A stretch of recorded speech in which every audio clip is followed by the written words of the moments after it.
আপনারা শুনছেন পেতকথা 2.0। আজকের ঘটনা আপনাদের ভয় ধরাবে। আজকের ঘটনার নাম অশরীর আসর। ঘটনাটি দমদম বাংলা কলেজে। দমদম বাংলা কলেজের পুরনো ভবনটা প্রায় পরিত্যক্তই বলা চলে। নতুন ভবন গড়ে ওঠার পর ছাত্রছাত্রী সেখানে যায়। পুরনো ভবনের 3 তলার শেষ ঘরটা ঘিরে অনেক গল্প ছড়িয়ে আছে। কেউ বলে সেখানে অদ্ভুত রাতে আওয়াজ শোনা যায়, কেউ বলে ছায়ামূর্তি দেখা যায়। তৃতীয় বর্ষের নতুন ছাত্র রুদ্র তার বন্ধু অয়ন ও তিথি মিলে ঠিক করলো কলেজ ম্যাগাজিনের জন্য একটা ফিচার করবে। পুরনো ভবনের ইতিহাস নেই, সেই ঘরটাও নিয়েও কিছু কাহিনী জোগাড় করতে হবে। পুরনো রেকর্ড ঘাঁটতে গিয়ে তারা প্রায় 1985 সালের একটি ঘটনা পায়। ইংরেজি বিভাগের এক ছাত্রী সৌমিতা ওই ঘরে আত্মহত্যা করেছিল।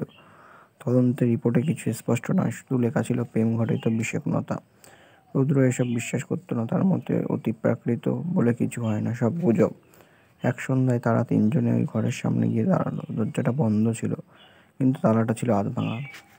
তিথি রুদ্রকে জিজ্ঞাসা করলো, তুমি কি তালা ভেঙেছো? রুদ্র বলল, না তো। চলো ভিতরে ঢোকা যাক। ঘরে ঢোকার সঙ্গে সঙ্গে হাওয়াহীন ঘরেও জানালার পর্দা নড়ে উঠল। বাতাসের গন্ধে একটা পুরনো বইয়ের মতো নোনা গন্ধ ছিল। দেয়ালের এক কোণে ছোপ ছোপ দাগ, যেন আগুনে পুড়ে যাওয়া।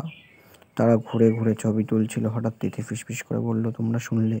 কাদার মতো শব্দ। অয়ন বলল, কেউ হয়তো নিচে কথা বলছে, কিন্তু ওটা কণ্ঠটা যেন ঘরের ভিতরেই আওয়াজ হচ্ছে।